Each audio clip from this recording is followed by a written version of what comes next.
నమస్కారం. లక్ష్మి చెప్పే కథలకు స్వాగతం. వీణులతో వీక్షించటానికి సిద్ధం కండి. ప్రియ సఖులు, ఇప్పుడు మనం ప్రముఖ రచయిత శ్రీ పామర్తి వీర వెంకట సత్యనారాయణ గారు తిరుమల శ్రీకాళం పేరుతో రచించిన మనసుల్ని తినేవాళ్ళు అనే ఒక చక్కటి కథని విందామండి.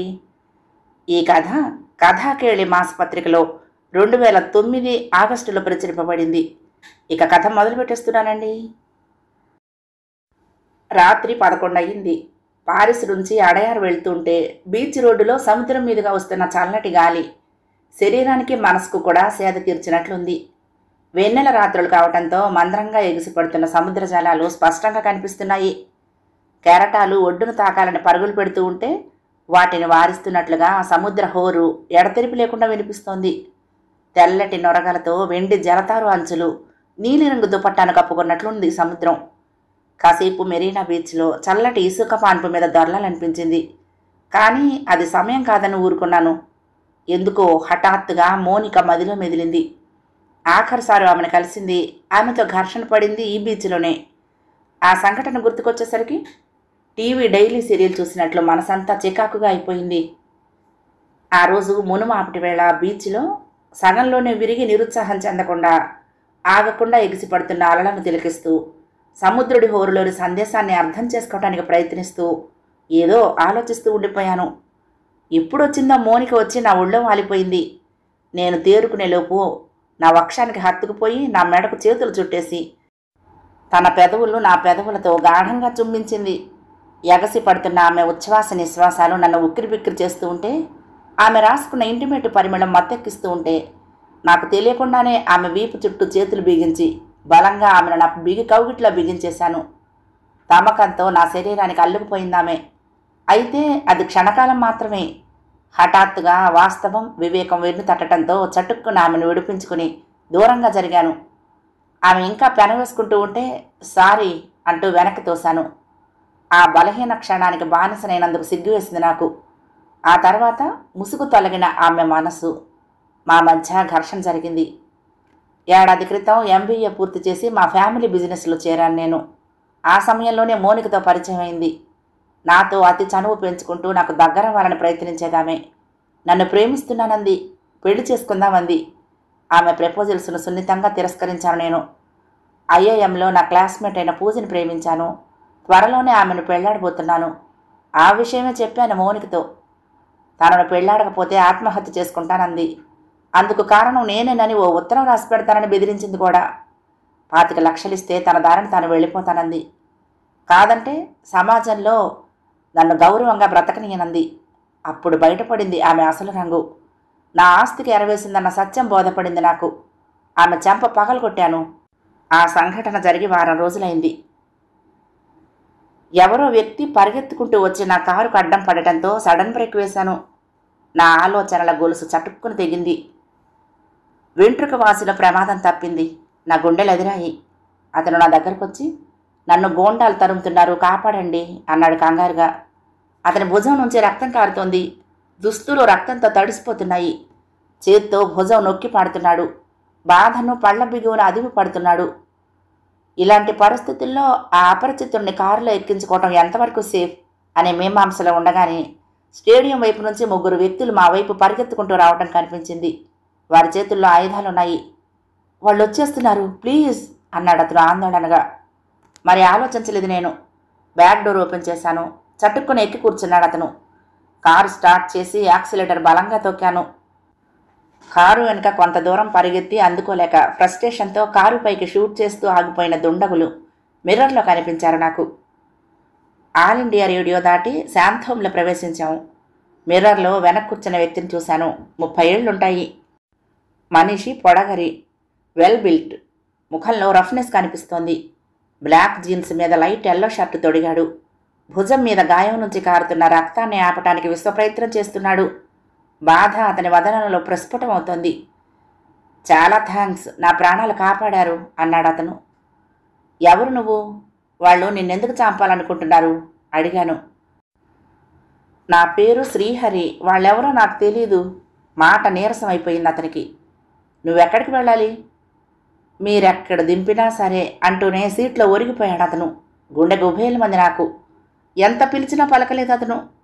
కారు ఆపి గబగబా బ్యాక్ డోర్ తీసి చూశాను, చచ్చిపోయాడేమోనని.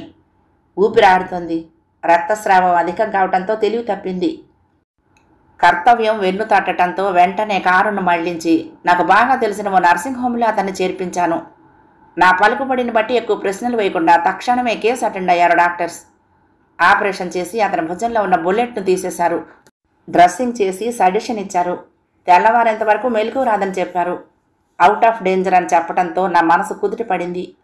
అతని వివరాలు తెలుస్తాయేమోనని జేబులు వెతికితే పర్స్ కనపడింది. అందులోని వస్తువులు 2 నన్ను ఆశ్చర్యచకితులను చేశాయి. ఒకటి ఓ యువతి ఫోటో. ఆ యువతి మోనిక. రెండోది ఓ చిన్న అడ్రస్ స్లిప్. ఆ స్లిప్లో ఉన్న అడ్రస్ నాదే. మర్నాడు నేను నర్సింగ్ హోమ్కి వెళ్లేసరికి మెలకుగానే ఉన్నాడు శ్రీహరి. నన్ను చూడగానే కృతజ్ఞతతో కూడిన కళ్ళతో పలకరించి పైకి లేవబోయాడు. నేను అతన్ని వారించి పక్కనున్న కుర్చీ లాక్కొని కూర్చున్నాను. ఇవాళ్టికి అబ్జర్వేషన్లో ఉంచి రేపు డిశ్చార్జ్ చేస్తామన్నారు డాక్టర్, చెప్పాడతను. ముక్కు మొహం ఎరగని నా ప్రాణాలు కాపాడారు. మీ రుణం ఎలా తీర్చుకోవాలో తెలియటం లేదు అన్నాడు. నా స్థానంలో ఎవరున్నా అదే చేసేవారు అన్నాను. నా మస్తిష్కంలో ఆలోచనలు ఆర్బిట్ చేస్తున్నాయి. మౌనిక ఫోటో అతని పర్సులో ఎందుకుంది? వారిద్దరికి ఉన్న సంబంధం ఏంటి? అతని వద్దకు నా అడ్రస్ ఎలా వచ్చింది? ఎందుకు? వాటికి జవాబులు తెలుసుకునేంత వరకు నా మనసు నిలిచేలా లేదు. జేబులో నుంచి పర్సు తీసి శ్రీహరికిస్తూ, నీ వివరాలు తెలుస్తాయేమో, మీ వాళ్లకు కబురు పెట్టొచ్చని రాత్రి నీ పర్సు చూశాను అన్నాను. ఓ క్షణం ఆగి అడిగాను, నీ పర్సులోని ఫోటోలో ఉన్న అమ్మాయి నీ భార్య అని. కాదండి, నాకు కాబోయే భార్య అన్నాడు నవ్వుతూ. మోనిక నా మరదలు అన్నాడు. ఆశ్చర్యం వేసింది నాకు. తనకో బావ ఉన్నట్టు ఆమె ఎన్నడూ చెప్పలేదు. మళ్ళీ అడిగాను, ఈ పర్సులో ఉన్న అడ్రస్ ఎవరిది? నిన్న రాత్రి అతన్ని చంపటానికే బయలుదేరాను అన్న అతని మాటలకు ఉలిక్కిపడ్డాను. అది చూసి నవ్వాడతను. భయపడ్డారా అన్నాడు నవ్వుతూ. నేను నవ్వి, నువ్వు జోక్ చేస్తున్నావని నాకు తెలుసు అన్నాను. అతని వదనం సీరియస్గా మారిపోయింది. జోక్ కాదు, నిజమే అన్నాడు. తెల్లబోయి చూశాను. అతన్ని ఎప్పుడైనా చూసావా అడిగాను. లేదన్నాడు. మరి అతన్ని ఎందుకు చంపాలనుకుంటున్నావు? ఆతృతను లోపలే అణుచుకుని పైకి కుతూహలం కనబరిచాను. మీరు నా ప్రాణదాతలు, అందుకే నిజం చెప్తున్నాను. చిన్నప్పుడే తల్లిదండ్రుల్ని పోగొట్టుకున్న నా మరదల మోనికను మా అమ్మే పెంచి పెద్ద చేసింది. మోనిక నా ప్రాణం. 5 ఏళ్ల క్రితమే మా పెళ్లి జరగవలసింది. కానీ ఓ రౌడీ మోనికను రేపు చేయబోతే కోపంతో వాడు చంపేశాను. అందుకు ప్రతిఫలంగా 5 ఏళ్లు జైలు శిక్ష అనుభవించి ఈ మధ్య విడుదలై వచ్చాను. ఆగాడతను. మోనిక ఫోటోను ముద్దు పెట్టుకున్నాడు. ఎలాగో మోనిక అడ్రస్ తెలుసుకుని కలుసుకుంటే ఆమె చెప్పిన విషయం నా రక్తం మరిగించింది. మధు అనే వ్యక్తి మోసంతో ఆమెను నగ్నంగా వీడియో తీశాడట. తనను పెళ్ళాడకపోతే దాన్ని ఇంటర్నెట్లో పెడతానని బెదిరిస్తున్నాడట. వాడి బెడద వదిలితే గాని మా పెళ్లి జరగదంది మోనిక. అందుకే అతను చంపేయాలని నిశ్చయించుకున్నాను. నా మరదలపై ఏగవాలన్నా నేను సహించలేను. అతని దవడలు కోపంతో బిగుసుకున్నాయి.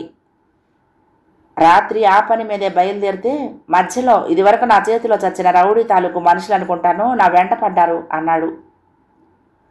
అతన్ని నాపై ఉసిగొలిపేందుకు మౌనిక అల్లిన అద్భుతమైన కథ అది. అయితే ఆమె నన్ను హత్య చేయించేంత దూరం వెళ్తుందని నేను కల్లో కూడా అనుకోలేదు. ముందుగా మీరు అతన్ని కలుసుకుంటే వివరాలు తెలుస్తాయేమో, వీడియో ఇచ్చేస్తాడేమో కదా అన్నాను. నో, నాకు భయపడి ఇచ్చేసినా వాడు ఇంకొక కాపీ తీయలేదని గ్యారంటీ ఏముంటుంది అన్నాడు. కాసేపు నిశ్శబ్దం ఆవరించింది మా మధ్య. నా బుర్రలో ఆలోచనలు రేసు గుర్రాల్లా పరిగెడుతున్నాయి. నీ దగ్గరున్న అడ్రస్లోని వ్యక్తి నాకు తెలుసు. ప్రతి శనివారం రాత్రి తేనంపేటలో ఉన్న గ్రాండ్ క్లబ్కి వస్తూ ఉంటాడు అన్నాను, అతని ముఖ కవళికలను జాగ్రత్తగా గమనిస్తూ. అతను ఎక్సైట్మెంట్తో లేవబోయి చెయ్యి నొప్పి పుట్టడంతో అబ్బా అంటూ కూలపడిపోయాడు. ఇంటి దగ్గర కంటే అలాంటి చోట చంపటం తేలికనుకుంటాను. ఇవాళ శుక్రవారం, అంటే వాడి చావుకు ముహూర్తం రేపేనన్నమాట అన్నాడు. నా ముఖం జేపురించటం శ్రీహరి గమనించలేదు. ఏ హీరో అంటూ వచ్చి నన్ను కౌగులించుకోబోయింది మోనిక గ్రాండ్ క్లబ్లో. నేను సున్నితంగా తోసేయటంతో మొహం మార్చుకుని కొంచెం దూరంగా జరిగి కూర్చుంది.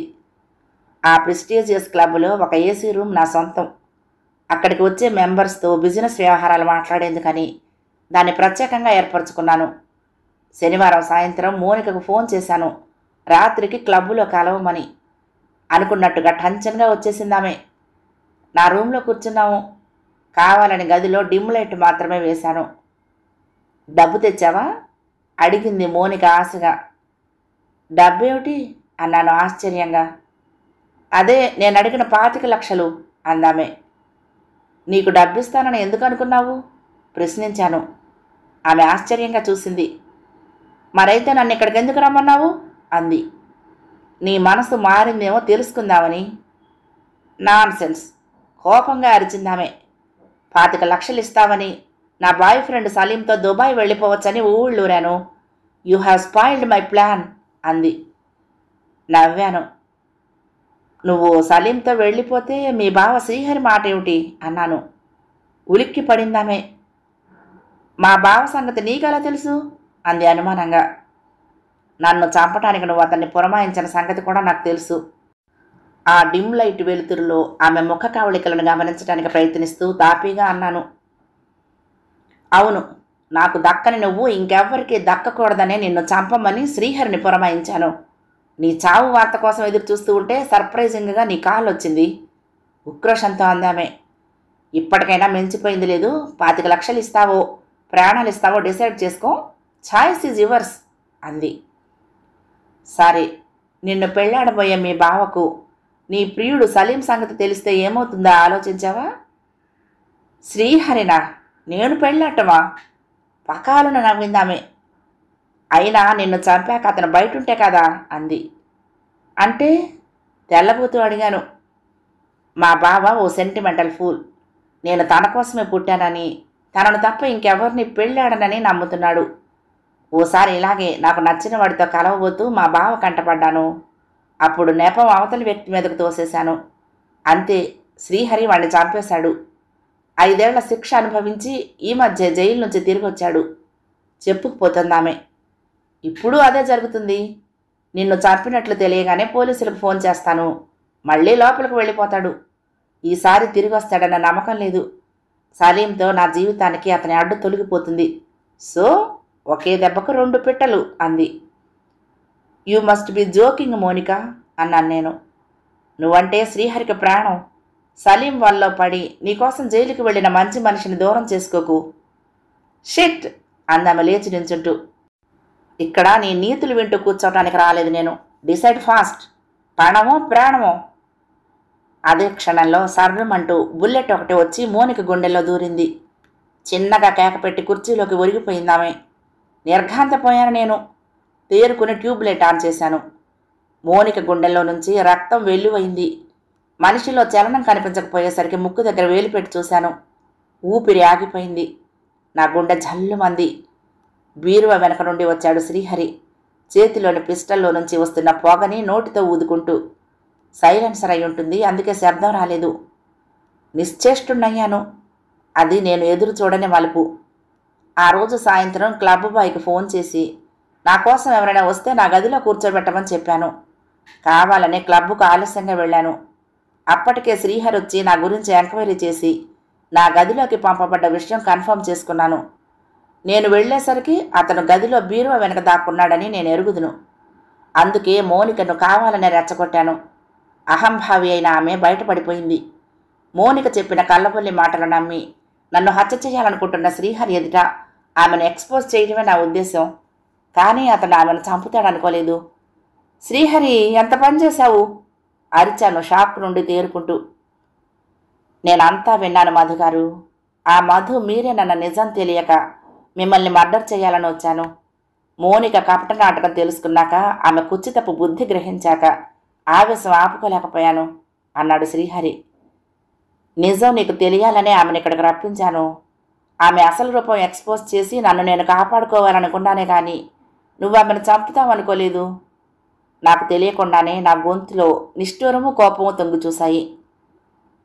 చిన్నప్పటి నుంచి నేను తన మీద పెంచుకున్న పిచ్చి ప్రేమను నమ్మకాన్ని వమ్ము చేసి నా మనసుతో ఆడుకున్న ఘోర వంచకి ఆమె. నమ్మక ద్రోహి. సమాజానికి ఇలాంటి వాళ్ళు చీడ పురుగులు. మనుషుల్ని తినేవాళ్ళనైనా క్షమించవచ్చును, కానీ మనసుల్ని తినేవాళ్లను అస్సలు క్షమించకూడదు. ఈమెకి ఇదే సరైన శిక్ష. కోపంగా అంటున్న శ్రీహరి గొంతులో సుళ్ళు తిరుగుతున్న బాధ నాకు తెలుస్తూనే ఉంది. దయచేసి పోలీసులకు ఫోన్ చేయండి. ఈ విషయంలో మీకు ఏమాత్రం ఇబ్బంది లేకుండా చూసే పూచి నాది అన్నాడు. అతని పట్ల విపరీతమైన జాలేసింది నాకు. కానీ చట్టం అనేది ఒకటి ఉంది కదా. అయిష్టంగానే ఫోన్ అందుకున్నాను. కథ సమాప్తం. ప్రియ సఖులు, ఈ కథ మీకు నచ్చితే తప్పకుండా లైక్ చేయండి, షేర్ చేయండి, కామెంట్ చేయండి, సబ్స్క్రైబ్ చేసుకుని నన్ను ఎంకరేజ్ చేయండి. ఉంటానండి. ప్రేమతో లక్ష్మి, కృష్ణాతీరం దుర్గమ్మ సన్నిధానం. నమస్తే.